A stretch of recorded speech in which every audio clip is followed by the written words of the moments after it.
చూస్తున్నారు S8 news. నమస్తే, welcome to S8 news. ముందుగా హెడ్లైన్స్. భారతీయులపై కామెంట్, క్షమాపణలు చెప్పిన తైవాన్ మంత్రి.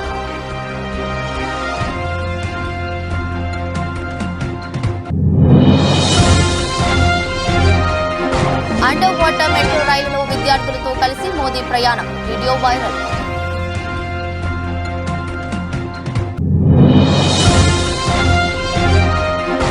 భారత్లో నదీ గర్భంలో నడిచే తొలి మెట్రో రైలు, దీని ప్రత్యేకతలు ఎన్నో.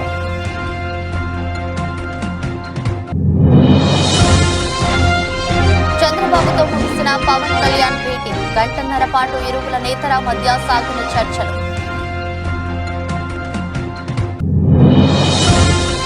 సీఎం ప్రకాశం జిల్లా పర్యటన, వెలిగొండ ప్రాజెక్టు 2వ టెండర్ను జాతికి అంకితం చేసిన వైఎస్ జగన్.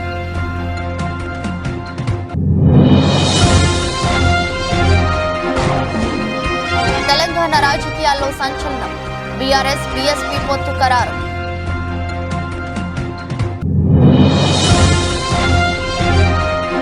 హైదరాబాద్ పై బెంగళూరు విజయం, టార్పెడో సూపర్ 5 ఆశలు సజీవం.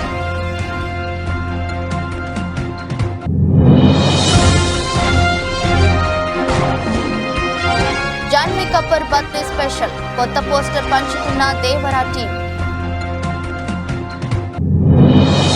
భారీ నష్టాలతో ప్రారంభమైన దేశీయ స్టాక్ మార్కెట్ 201 పాయింట్లతో నష్టంతో 73,475 వద్ద ట్రేడ్ అవుతున్న సెన్సెక్స్. తైవాన్ మంత్రి హోమ్ మింగ్ చున్ భారతీయులపై చేసిన వ్యాఖ్యలను క్షమాపణలు చెప్పారు. ఈశాన్య భారత్ కు చెందిన ప్రజల్ని వలస కూలీలుగా రిక్రూట్ చేసుకుంటామని, ఎందుకంటే వాళ్ల చర్మ రంగు, ఆహార అలవాట్లు తమలాగే ఉంటాయని ఆ మంత్రి పేర్కొన్నారు. ఆ వ్యాఖ్యలపై విమర్శలు వచ్చాయి. ఆ ప్రాంతంలో ఉన్న వారు ఎక్కువగా క్రైస్తవులు అని, వాళ్లు ఉత్పత్తి, నిర్మాణం, వ్యవసాయ రంగాల్లో పనిచేస్తుంటారని ఆమె అన్నారు. అయితే తాను చేసిన వ్యాఖ్యల పట్ల క్షమాపణలు చెప్తున్నట్లు హూ వెల్లడించారు. తైవాన్ కార్మిక విధానాలు సమానత్వం కోరుకుంటున్నాయన్నారు. వివక్ష ఉండదన్నారు. స్థానికులైనా విదేశీ వర్కర్లు అయినా ఒకటే అన్నారు. వలస కూలీల రిక్రూట్మెంట్ లో చర్మరంగు, జాతికి ప్రాధాన్యత ఇవ్వవద్దు అని తైవాన్ నేత చెన్ కువాన్ టింగ్ పేర్కొన్నారు. మంత్రి హూ మింగ్ చేసిన వ్యాఖ్యల పట్ల ఆ దేశ కార్మిక శాఖ సోమవారం క్షమాపణలు జారీ చేసింది.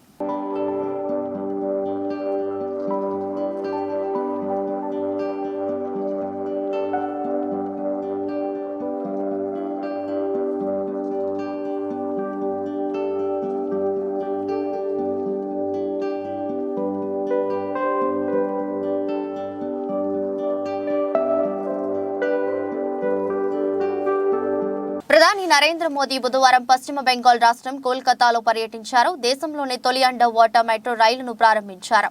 అనంతరం విద్యార్థులతో కలిసి ప్రధాని మోదీ రైలులో ప్రయాణించారు. విద్యార్థులతో పలు అంశాలపై సరదాగా చర్చిస్తూ మోదీ రైలులో ప్రయాణించారు.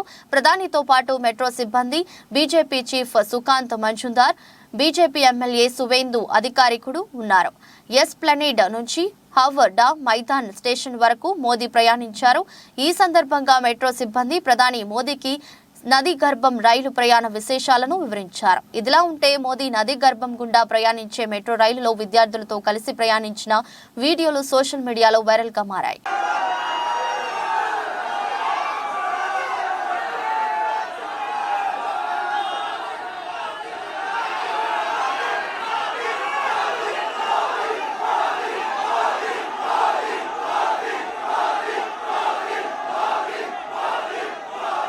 పశ్చిమ బెంగాల్ రాజధాని కోల్కతాలో నీటి అడుగు నడిచే మెట్రో రైలు వరకులు పెట్టేందుకు సిద్ధమైంది. దేశంలోనే తొలిసారిగా నిర్మించిన అండర్ వాటర్ మెట్రో టనెల్ మార్గాన్ని ప్రధాని నరేంద్ర మోదీ ఇవాళ ప్రారంభించనున్నారు.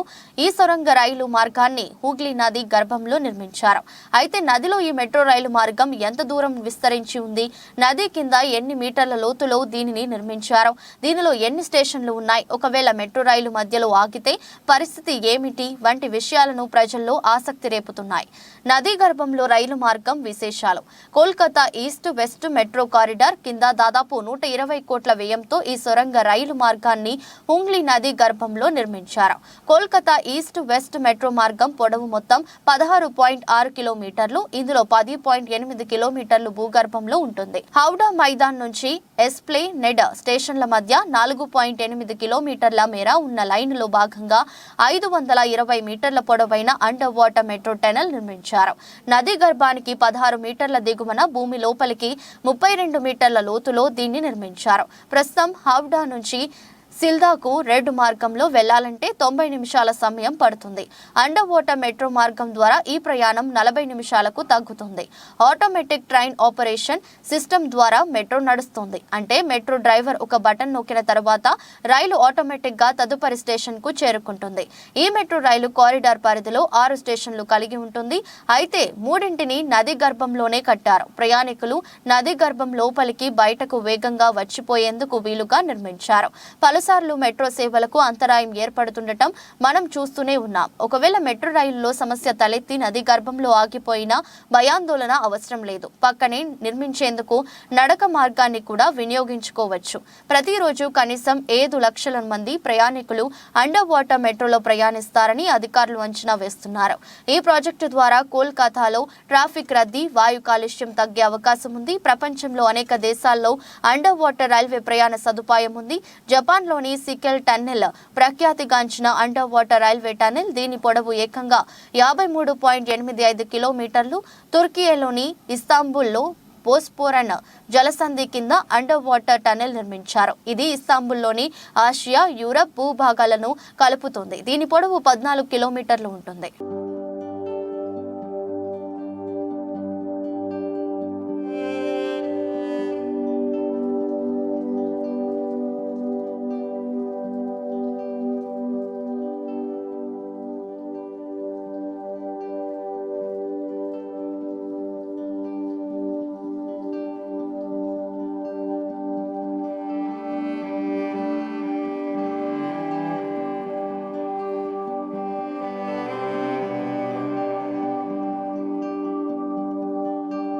టీడీపీ అధినేత చంద్రబాబు నాయుడు, జనసేన అధ్యక్షులు పవన్ కళ్యాణ్ ఉండవల్లిలోని చంద్రబాబు నివాసంలో భేటీ అయ్యారు. గంటన్నర పాటు ఇరువురు నేతలు పలు అంశాలపై చర్చించారు. ప్రధానంగా రెండో జాబితాలో అభ్యర్థుల ఎంపికపై వీరి మధ్య చర్చలు జరిగినట్లు సమాచారం. పొత్తులో భాగంగా జనసేన 24 అసెంబ్లీ స్థానాలు, 3 పార్లమెంట్ స్థానాల్లో పోటీ చేస్తుంది.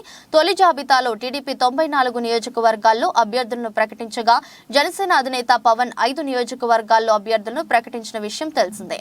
అయితే రెండు జాబితాల్లో అభ్యర్థుల ఎంపికపై ఇరువురు నేతలు తాజా భేటీలో చర్చించినట్లు తెలిసింది. టీడీపీ, జనసేన అభ్యర్థుల రెండో జాబితాను ఎన్నికల నోటిఫికేషన్ వెలువడిన తర్వాత ప్రకటించాలని ఇరు పార్టీల అధినేతలు తొలుత భావించారు. అయితే రాష్ట్రంలో తాజా రాజకీయ పరిస్థితుల నేపథ్యంలో రెండో జాబితాలో కొన్ని సీట్లను ప్రకటించేందుకు ఇరువురు నేతలు ఓ నిర్ణయానికి వచ్చినట్లు సమాచారం. రెండో జాబితాలో టీడీపీ తరపున కొన్ని సీట్లు, జనసేన తరపున కొన్ని సీట్లు ప్రకటించాలని నిర్ణయించారు.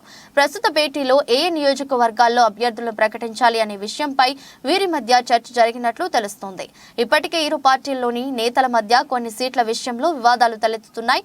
ఈ నేపథ్యంలో వారిని ఎలా కంట్రోల్ చేయాలి, సీట్లు దక్కని వారికి ఏ విధంగా న్యాయం చేయాలి అనే అంశాలపైన ఇరువురు నేతలు చర్చించినట్లు సమాచారం.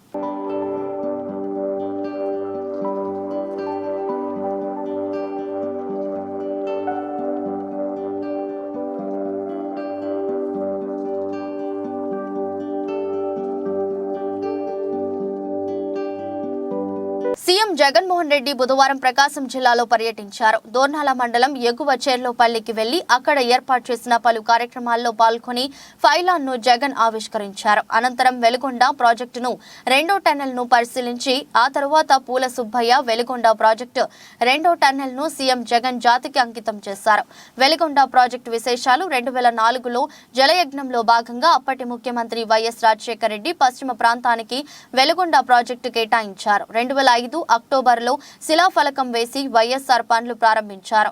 సహజ సిద్ధంగా ఏర్పడిన కొండల నడుమ ఉన్న సుంకేసుల, గొట్టిపడియ, కాకర్ల వద్ద 3 వాటర్ స్టోరేజ్ పాయింట్ల వద్ద కాంక్రీట్ డ్యాములు నిర్మాణం చేశారు. ఫీడర్ కెనాల్ 21.8 కిలోమీటర్ల, తీగలేరు 48.30 కిలోమీటర్లు, గొట్టిపడియ కెనాల్ 11.40 కిలోమీటర్ల కాలువల తవ్వకాలు పూర్తయ్యాయి. తూర్పు ప్రధాన కాలువ మొత్తం 130.82 కిలోమీటర్ల తవ్వకాలు పూర్తయ్యాయి.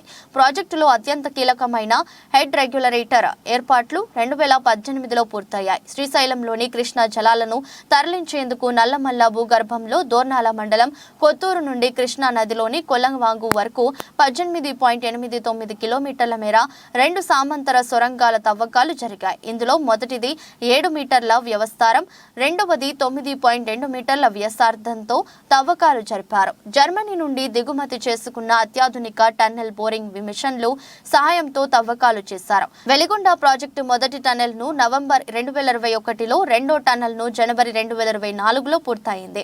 పశ్చిమ ప్రాంత వరప్రదాయనిగా ఫ్లోరైడ్ ప్రభావిత మెట్ట ప్రాంతాలైన 30 మండలాల్లో 15.25 లక్షల జనాభాకు త్రాగునీరు, 4,47,300 ఎకరాలకు సాగునీరు ప్రాజెక్టు ద్వారా అందించనున్నారు. ప్రాజెక్టు అంచనా వ్యయం 10,010.54 కోట్లు. ప్రకాశం, వైఎస్ఆర్ నెల్లూరు జిల్లాలోని 30 మండలాలకు లబ్ధి చేకూరనుంది. మొదటి దశలో కెనాల్ డిస్ట్రిబ్యూటరీ ప్రకాశం జిల్లా పరిధిలోని 1,19,000 ఎకరాలకు సాగునీరు, 4 లక్షల మందికి త్రాగునీరు. రెండవ దశ కెనాల్ డిస్ట్రిబ్యూటరీలో ప్రకాశం, నెల్లూరు, వైఎస్ఆర్ జిల్లాల పరిధిలోని 3,28,300 ఎకరాలకు సాగునీరు, 11.25 లక్షల మందికి త్రాగునీరు అందించాలనేది ప్రభుత్వ లక్ష్యం. నల్లమల్ల సాగర్ రిజర్వాయర్ సామర్థ్యం 53.585 టీఎంసీలు. ఈ వెలుగొండ ప్రాజెక్టుకి సంబంధించిన డీటెయిల్స్. ఈ వెలుగొండ ప్రాజెక్టు నల్లమల సాగర్ లోకి వెళ్తుందండి. శ్రీశైలం ప్రాజెక్ట్ బ్యాక్ వాటర్ నుంచి నీళ్లు వస్తాయి. ఈ 2 టన్నల్స్ ఉన్నాయండి. ఇవి ఒకటి మనం ప్రస్తుతం నిలవన్నది టన్నల్ 2. దీని పక్కన ఒక 100 మీటర్ల ప్యారలల్ గా టన్నల్ 1 రన్ అవుతుందండి. ఇది 9.2 మీటర్స్ దయా ఉందండి. ఇందులో 8,500 క్యూసెక్స్ వాటర్ వెళ్తుంది. ఆ టన్నల్ 1 నుంచి 3,000 క్యూసెక్స్ నీళ్లు వెళ్తాయి. పొల్లంబోగ అంటే Srisailam back water, Srisailam reservoir దగ్గర మనం వాటర్ డ్రా చేస్తాము. అది 840 సిల్ లెవెల్, హెడ్ రెగ్యులేటర్ యొక్క సిల్ లెవెల్ 840 మీటర్స్, 840 అడుగులు. 840 దగ్గర వాటర్ డ్రా చేసేసి నల్లమల సాగర్ లో స్టోర్ చేస్తాము.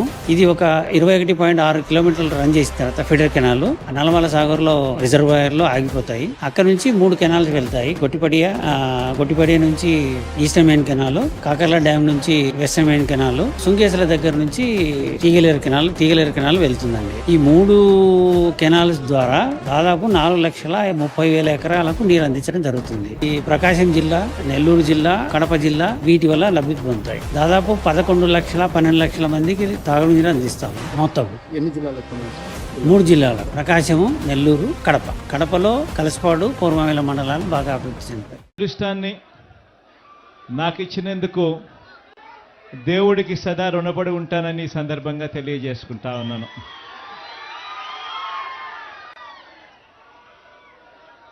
ప్రకాశం జిల్లా, నెల్లూరు జిల్లా, కడప జిల్లాలోని ఫ్లోరైడ్ బాధిత, కరువు పీడిత మెట్ట ప్రాంత ప్రజలను వాళ్ళ దాహార్తిని తీరుస్తూ సాగునీరు కూడా అందించే ఒక గొప్ప కార్యక్రమం ఈ ప్రాజెక్టు. ఈ పూల వెంకట సుబ్బయ్య వెలిగొండ ప్రాజెక్టును అప్పట్లో నాన్నగారు, ఆ దివంగత నేత ప్రీతమ నాయకుడు రాజశేఖర రెడ్డి గారు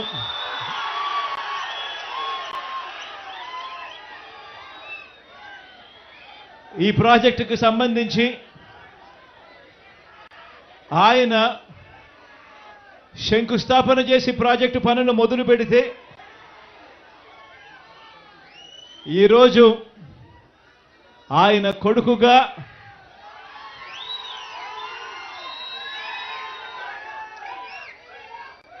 రెండు టనళ్లను కూడా, ఒక్కొక్క టనల్లు దాదాపుగా 18 కిలోమీటర్లు పైచిలుకు ఉన్న ఈ టనళ్లను,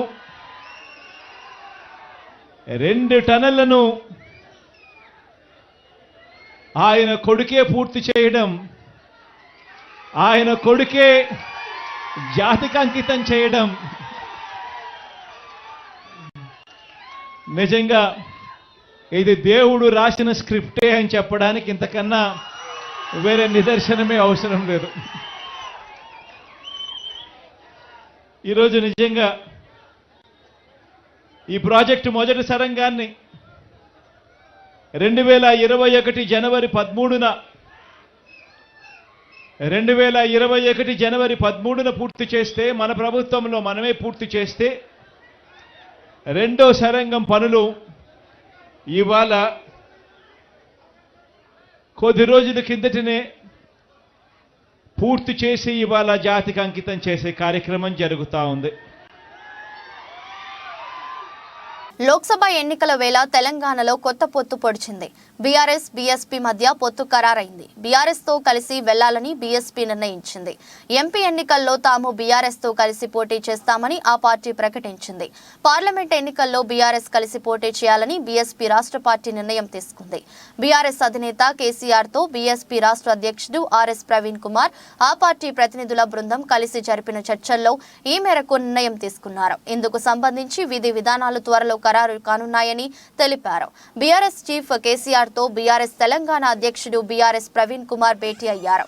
వీరి భేటీ తెలంగాణ రాష్ట్ర రాజకీయాల్లో హాట్ టాపిక్ గా మారింది. లోక్సభ ఎన్నికల్లో బీఆర్ఎస్ బీఎస్పీ మధ్య పొత్తు ఉండబోతుందని, బీఆర్ఎస్ మద్దతుతో ఆర్ఎస్ ప్రవీణ్ కుమార్ నాగర్ కర్నూలు ఎంపీ అభ్యర్థిగా పోటీ చేయనున్నారని చర్చ మొదలైంది. ఇవాళ మహబూబ్ నగర్, నాగర్ కర్నూలు పార్లమెంట్ స్థానాల అభ్యర్థులపై కేసీఆర్ ఆ పార్టీ నేతలతో చర్చలు జరిపారు.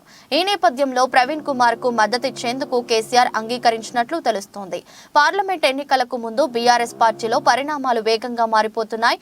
బీఎస్పీ తెలంగాణ అధ్యక్షుడు ఆర్ఎస్ ప్రవీణ్ కుమార్ బీఆర్ఎస్ అధినేత మాజీ ముఖ్యమంత్రి కేసీఆర్ తో భేటీ కావడం చర్చకు దారితీసింది. పార్లమెంట్ ఎన్నికలను దృష్టిలో ఉంచుకొని ఈ భేటీ జరిగినట్లు సమాచారం.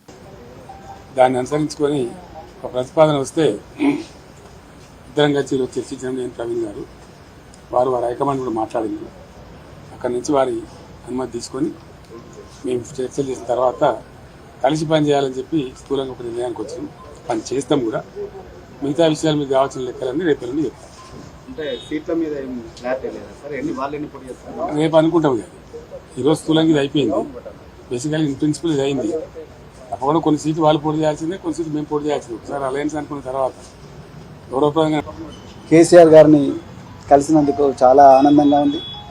మరి ఈ తెలంగాణనే కాదు, యావత్ భారతదేశం కూడా ఈరోజు లౌకికత్వం అంటే సెక్యులరిజం, లౌకికత్వం ప్రమాదంలో ఉన్నది. మరి భారతీయ జనతా పార్టీ చాలా పెద్ద ఎత్తున కుట్రలు చేస్తూ ఉన్నది దేశాన్ని చిన్నాభిన్నం చేయడం కోసం. మరి పూర్తిగా రాజ్యాంగాన్ని రద్దు చేయాలనే కుట్ర చేస్తూ ఉన్నారు. సో ఆ పరిస్థితుల్లో మరి సెక్యులర్ పార్టీ అయినా, మరి సెక్యులర్ భావాలు కలిగి సెక్యులరిజాన్ని నిరంతరం కాపాడిన మరి భారతీయ రాష్ట్ర సమితి వారు మరి నేను బైంజీ మాయావతి గారి ఆశీస్సులతోని మరి వారిని కూడా కలవడం జరిగింది. సో ఈ తెలంగాణలో ఈ రాజ్యాంగానికి ప్రమాదం ఏదైతుందో, లౌకికత్వానికి ఏదైతే ప్రమాదం ఉందో, ఈ బీజేపీ నుంచి తర్వాత మరి ఈ మధ్యనే కాంగ్రెస్ కూడా మరి బీజేపీ లాగానే మారుతూ ఉన్నది. ఈ రెండు పార్టీల నుంచి ముప్పు నుండి మరి తెలంగాణను కాపాడడం కోసం మరి మేము అంటే బహుజన్ సమాజ్ పార్టీ మరి భారతీయ రాష్ట్ర సమితితో కలిపి మరి పార్లమెంట్ ఎలక్షన్లలో కలిసి పనిచేయాలని ఇప్పుడే మరి పెద్దలు గౌరవనీయులు. మేడ్చల్ జిల్లా బోడుప్పల్ మెయిన్ రోడ్లో నూతనంగా ఏర్పాటు చేసిన శ్రీ సింధూరావు వైన్స్ రద్దు చేయాలని స్థానికులు ధర్నా చేశారు. ఈ కార్యక్రమంలో మహిళలు సైతం పాల్గొన్నారు. రెసిడెన్షియల్ పర్మిషన్ తీసుకుని అక్రమ నిర్మాణం చేపట్టి వైన్స్ పెట్టిన యాజమాన్యం స్థలం తమదని, ఎలాంటి నిర్మాణాలకు అనుమతి ఇవ్వొద్దని హైకోర్టు స్టే తీసుకున్న తెలంగాణ స్టేట్ వక్ఫ్ బోర్డు సభ్యులు. వివాద స్థలంలో నిర్మాణానికి పర్మిషన్ ఇచ్చిన Boduppal municipal corporation town planning అధికారులు ఇదివరకే ప్రజాభవన్ లో ఎక్సైజ్ మినిస్టర్ కి, ఎక్సైజ్ కమిషనర్ కి, మున్సిపల్ కమిషనర్ అండ్ అధికారులకు ఫిర్యాదు చేసినా ఫలితం లేదని మహిళలు Boduppal municipal corporation town planning అధికారులు ఎన్నిసార్లు ఫిర్యాదు చేసినా నామ మాత్రమే చర్యలు తీసుకుంటున్నారని ఆరోపించారు. స్కూల్కి, హాస్పిటల్కి తీసుకెళ్లాలన్నా కూడా చాలా ప్రాబ్లం అవుతుంది. లైక్ చిన్నపిల్లల్ని అక్కడ క్రాస్ చేయించాలన్నా సడన్గా ఇలా బండితోటి ఇలా వస్తున్నారు. చిన్న పిల్లలు కదండి, వాళ్ళని తీసుకొని వెళ్ళడం మాకు చాలా ఇబ్బంది అవుతుంది. ఇప్పుడు 3 o'clock ఇక్కడ మొత్తం జామ్ అయిపోతుంది. సిద్ధార్థ పబ్లిక్ స్కూల్ మాకు ఇక్కడ క్రాస్ చేయాలంటే ఇటు నుంచి వీళ్ళు వస్తారు, మేము అటు నుంచి రాలేము. చాలా అంటే చాలా అక్కడ తాగేవాళ్ళు ఇక్కడ ఎదురుకుండా మా గోడ మీద పెట్టి తాగుతున్నారు. ఒక వైన్ షాప్కి ఇంత పెద్ద ఎస్ఎఫ్టీ 5,000 ఎస్ఎఫ్టీ గొడౌన్ ఎందుకండి? ఇంత పెద్ద గొడౌన్ ఎందుకు? ఇక్కడ పక్కన ఖాళీ గ్రౌండ్ కూడా ఉంది. ఈ ఖాళీ గ్రౌండ్ అంతా కూర్చుని కూడా తాగుతున్నారు. రాత్రి అయితే అక్కడ కూర్చుని తాగుతారు. శివరాత్రి సందర్భంగా కీసర మండలం కీసరగుట్ట శ్రీ భవానీ రామలింగేశ్వర స్వామి ఆలయ బ్రహ్మోత్సవాల ప్రారంభ పూజ, గణపతి పూజ కార్యక్రమంలో పాల్గొనడం జరిగింది. ఆలయంలో ప్రత్యేక పూజలు నిర్వహించి శ్రీరామలింగేశ్వర స్వామి వారిని దర్శనం చేసుకోవడం జరిగింది. మన తెలంగాణలో పెద్ద దేవాలయం రామలింగేశ్వర స్వామి కీసర గుట్ట దేవాలయం బ్రహ్మోత్సవాలు ఇప్పుడే ఈరోజు ప్రారంభించుకున్నాం. దానికి మన వేద పండితుల ద్వారా అందరం కూడా పూజలు చేసి బ్రహ్మోత్సవాలు ప్రారంభించుకున్నాం. కీసరగుట్ట రామలింగేశ్వర స్వామి మనం అందరం కూడా నాయకులు కూడా అందరం కూడా వచ్చినాం. ఏది ఏమైనా ఈసారి పెద్ద ఎత్తున మా కలెక్టర్ గారు, అధికారులు, వాటర్ వర్క్స్ వాళ్ళు, కరెంట్ వాళ్ళు, ప్రతి ఒక్క అధికారులు, రెవెన్యూ వాళ్ళు ప్రతి ఒక్కరు కూడా పెద్ద ఎత్తున అరేంజ్మెంట్ చేసిండ్రు. భక్తులకు ఎటువంటి ఇబ్బంది కాకుండా, ఎందుకంటే 3 నుంచి 4 లక్షల మంది భక్తులు వస్తారు. ఇక్కడ పెద్ద దేవాలయం, అందరూ ఉపాసాలతో వస్తారు కాబట్టి పెద్ద ఎత్తున వాళ్ళకి అన్ని సదుపాయాలు కల్పిస్తూ ఇక్కడ కూడా శీఘ్రం అంటే ఫాస్ట్గా దర్శనం అయ్యేటట్టు అందరికి భక్తులకు అందరికి కూడా ఎండ బాగున్నది కాబట్టి అన్ని కూడా తడకలు గిడకలు అక్కడ లైన్ల మీద కూడా వేసి చాలా బాగా అరేంజ్మెంట్ చేసి పెద్ద ఎత్తున భక్తులందరూ కూడా మంచిగా దర్శనం చేసుకొని భగవంతుని ఆశీర్వాదం పొందాలని కోరుతున్నాను. ఓం నమస్తే. హైదరాబాద్ ఉప్పల్ సర్కిల్ మున్సిపల్ కార్యాలయంలో ఎమ్మెల్యే బండారి లక్ష్మారెడ్డి ఆధ్వర్యంలో ఎల్ఆర్ఎస్ అమలును నిరసిస్తూ ధర్నా నిర్వహిస్తున్నారు. ఈ కార్యక్రమంలో నియోజకవర్గ కార్పొరేటర్లు, బీఆర్ఎస్ నాయకులు, కార్యకర్తలు పాల్గొన్నారు. ఎన్నికల ముందు ఇచ్చిన హామీలను అమలు పరచడంలో కాంగ్రెస్ ప్రభుత్వం విఫలమైంది. ఎల్ఆర్ఎస్ ను రద్దు చేస్తామన్న కాంగ్రెస్ ఇప్పుడు ఎందుకు అమలు చేస్తుంది? ఉచితంగా ఎల్ఆర్ఎస్ ను అమలు చేయాలని డిమాండ్ చేశారు.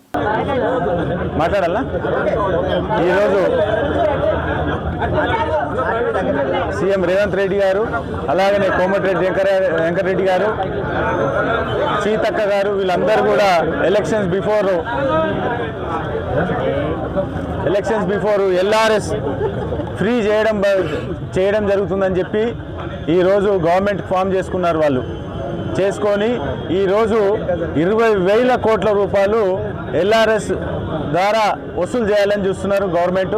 కాబట్టి దయచేసి మేమేమంటున్నామంటే ఎల్ఆర్ఎస్ ఉండాలి, ఫ్రీగా చేయమని చెప్పి కోరుతున్నాము. దాని గురించి అని ఈరోజు అంటే ఉప్పల్ మున్సిపల్ ఆఫీస్లో డీసీ గారిని కలిసి మెమోరాండం ఇవ్వడం జరుగుతుంది. అలాగనే ముఖ్యంగా మరిపేడ మండల కేంద్రంలో కాంగ్రెస్ పార్టీ ఆధ్వర్యంలో ముఖ్య కార్యకర్తల సమన్వయ సమావేశం నిర్వహించారు. ఈ కార్యక్రమానికి ముఖ్య అతిథిగా రాష్ట్ర సమాచార శాఖ మంత్రి పొంగులేటి శ్రీనివాసరెడ్డి హాజరై ప్రసంగించారు. ఈ సందర్భంగా పొంగులేటి మాట్లాడుతూ మార్పు కావాలి, ఇందిరమ్మ రాజ్యం రావాలని డోర్నకల్ నియోజకవర్గ ప్రజలు బలంగా కోరుకున్నారు. బడుగు బలహీన మైనార్టీ వర్గాల ప్రజలు గత ప్రభుత్వంలో మోసపై గోసపడ్డారు. ప్రభుత్వం వచ్చిన 48 గంటల్లో ఎన్నికల్లో ఇచ్చిన హామీల్లో భాగంగా 2 గ్యారెంటీలను మీ ఇండ్లకు చేర్చింది ఇందిరమ్మ ప్రభుత్వం. రాజీవ్ ఆరోగ్యశ్రీ పథకం ద్వారా 10 లక్షల రూపాయలతో వైద్యం అందించే కార్యక్రమాన్ని తెచ్చామన్నారు. చిత్తశుద్ధితో పేదవారికి ఇచ్చిన హామీలను అమలు పరుస్తున్నాం. అసెంబ్లీకి రావడానికి కాలు సహకారం అందించడం లేదు, కానీ నల్గొండ సభకు వెళ్లాడు మాజీ ముఖ్యమంత్రి కేసీఆర్. ప్రతి పేదవాడికి 200 యూనిట్ల ఇంటికి ఉచిత విద్యుత్ను అందిస్తున్నామని పొంగులేటి తెలిపారు. కాంగ్రెస్ పార్టీ ఏ వ్యక్తికి టికెట్ ఇచ్చినా, అభ్యర్థి ఎవరని చెప్పినా మన ఆశయం, మన లక్ష్యం ఒకటే. మన నాయకుడు రాహుల్ గాంధీ గారిని ప్రధానమంత్రిని చేయటం కోసం, శ్రీమతి ఇందిరాగాంధీ గారి మనవణ్ణి ప్రధానమంత్రి చేయటం కోసం, శ్రీమతి సోనియా గాంధీ గారి కొడుకుని ప్రధానమంత్రిని చేయటం కోసం కాంగ్రెస్ పార్టీ అభ్యర్థి ఎవరైనప్పటికీ హస్తం గుర్తు మీద మొన్న రామచంద్ర నాయక్ అన్నకి 53,000 మెజార్టీ ఇచ్చారు. అది మీ కష్టం, మీ శ్రమ, రాత్రనక పగలనక కష్టపడి అంత మెజార్టీ తీసుకొచ్చారు. మళ్ళీ రేపు పార్లమెంట్ ఎన్నికల్లో మన అభ్యర్థి ఎవరైనప్పటికీ మన అభ్యర్థి అయిన గుర్తు హస్తం గుర్తు మీద 70,000 ఓట్ల మెజార్టీ తగ్గకుండా 70,000 ఓట్ల మెజార్టీ తగ్గకుండా మన అభ్యర్థిని గెలుపు దిశలో రాహుల్ గాంధీ గారిని ప్రధానమంత్రి చేసే దాంట్లో ఈ మహబాద్ పార్లమెంటు అభ్యర్థికి అంత మెజార్టీ మీరు ఇవ్వాలని మనస్ఫూర్తి. ప్రైమ్ వాలీబాల్ లీగ్ 2024లో బెంగళూరు టార్పెడోస్ సూపర్ 5 ఆశలను సజీవంగా ఉంచుకుంది. హైదరాబాద్ బ్లాక్ హాక్స్ తో జరిగిన మ్యాచ్ లో విజయం సాధించింది. చెన్నైలోని జవహర్ లాల్ నెహ్రూ ఇండోర్ స్టేడియంలో జరిగిన మ్యాచ్ లో 15-6, 15-11, 15-12 తేడాతో హైదరాబాద్ ను బెంగళూరు వరుస సెట్లలో ఓడించింది. మంచి ప్రదర్శన చేసిన Sethu TR player of the match గా నిలిచాడు. ఈ ఓటమితో హైదరాబాద్ సూపర్ 5 రేస్ నుంచి నిష్క్రమించింది. గ్రూప్ దశలో 7 మ్యాచ్లు ఆడగా హైదరాబాద్ కు ఇది 6వ ఓటమి కావడం గమనార్హం. మ్యాచ్ ఆరంభం నుంచే సేతు రెచ్చిపోయాడు. బలమైన సర్వులతో హైదరాబాద్ డిఫెన్స్ ను చెదరగొట్టాడు. హైదరాబాద్ ఆటగాడు సాహిల్ కుమార్ సూపర్ స్పైక్లతో ఎదురుదాడి చేయడానికి యత్నించగా టార్పెడోస్ స్ట్రాజన్ శెట్టి నేట దగ్గర కళ్ళు చెదిరే బ్లాక్లతో ఆకట్టుకున్నాడు. థామస్ వరుస స్పైక్లతో టార్పెడోస్ మ్యాచ్ లో ఆధిక్యంలోకి వెళ్లేందుకు దోహదం చేశాడు. కోర్టులో బెంగళూరు టార్పెడోస్ ఆటగాళ్లు ఒకరికొకరు మంచి సమన్వయంతో మెరువగా, మరోవైపు హైదరాబాద్ బ్లాక్ హాక్స్ శిబిరంలో ఆది పూర్తిగా లోపించింది. సాహిల్ అటాకింగ్ తో మెప్పించిన బెంగళూరును సేతు సూపర్ సర్వ్లతో ముందుకు నడిపించాడు. సేతు సూపర్ సర్వ్లకు స్ట్రాజన్, ముజీబ్ బ్లాక్లతో మ్యాచ్ పై బెంగళూరు పట్టు సాధించింది. 2 సెట్లతో నిరాశపరిచిన హైదరాబాద్ బ్లాక్ హాక్స్ 3వ సెట్ ఆరంభంలో పుంజుకున్నట్టే కనిపించింది. ప్రిన్స్ తెలివైన బ్లాకింగ్ కు బెంగళూరు సర్వీస్ తప్పిదాలు తోడవటంతో హైదరాబాద్ పాయింట్లు సాధించింది. కానీ సేతు సూపర్ సర్వ్లతో విజృంభించడంతో అతడికి ఎదురే లేదు. సేతు 10 పాయింట్లు సాధించగా థామస్ 6, శెట్టి 6, పంకజ్ 5 పాయింట్లు సాధించారు.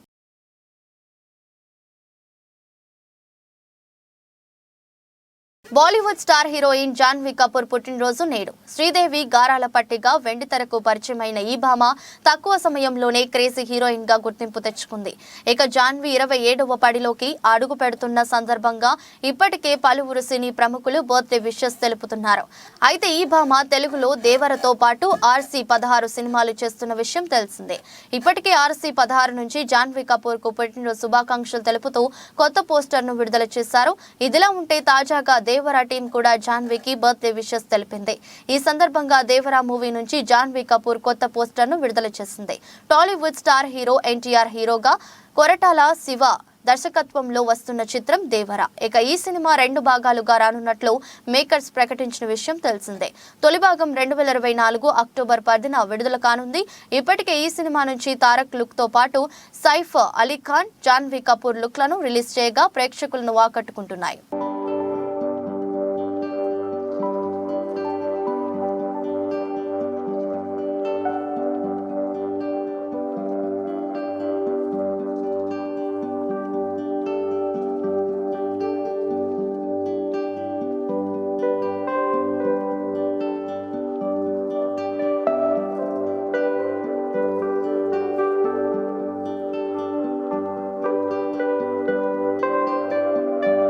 అంతర్జాతీయ మార్కెట్లలోని ప్రతికూల సంకేతాల మధ్య బుధవారం దేశీయ స్టాక్ మార్కెట్ సూచీలు భారీ నష్టాలతో ప్రారంభమయ్యాయి.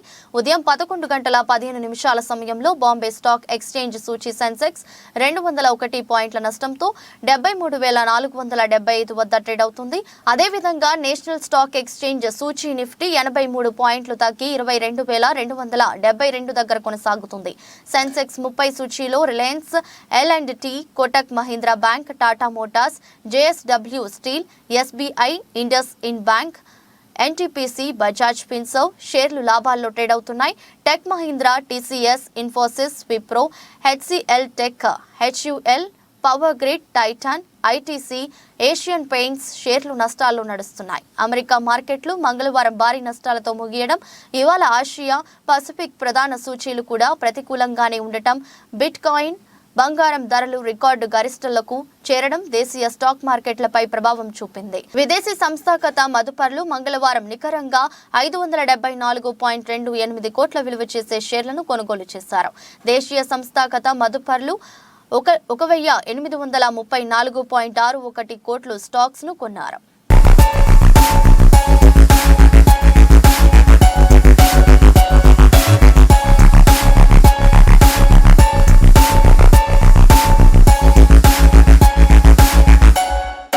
వార్తలు ముగించే ముందు మరోసారి హెడ్లైన్స్. భారతీయులపై కామెంట్, క్షమాపణలు చెప్పిన తైవాన్ మంత్రి.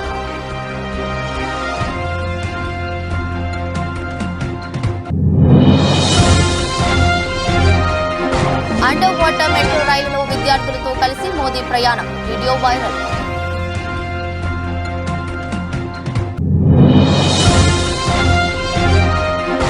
భారత్లో నదీ గర్భంలో నడిచే తొలి మెట్రో రైలు, దీని ప్రత్యేకతలు ఎన్నో.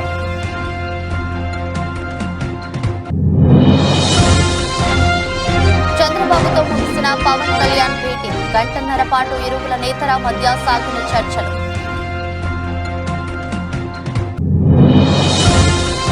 సీఎం ప్రకాశం జిల్లా పర్యటన, వెలిగొండ ప్రాజెక్టు 2వ టన్నెల్ను జాతికి అంకితం చేసిన వైఎస్ జగన్.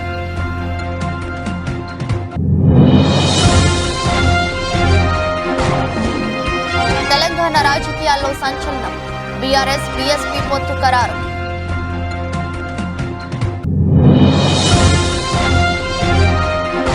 హైదరాబాద్ పై బెంగళూరు విజయం, టార్పెడో సూపర్ 5 ఆశలు సజీవం.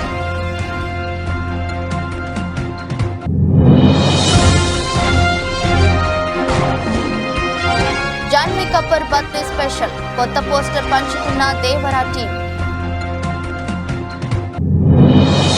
భారీ నష్టాలతో ప్రారంభమైన దేశీయ స్టాక్ మార్కెట్ 201 పాయింట్లతో నష్టంతో 73,475 వద్ద ట్రేడ్ అవుతున్న సెన్సెక్స్. ఈ దృష్టి బులెటిన్ మరో బులెటిన్లో మళ్ళీ కలుద్దాం. అంతవరకు సెలవు, నమస్కారం.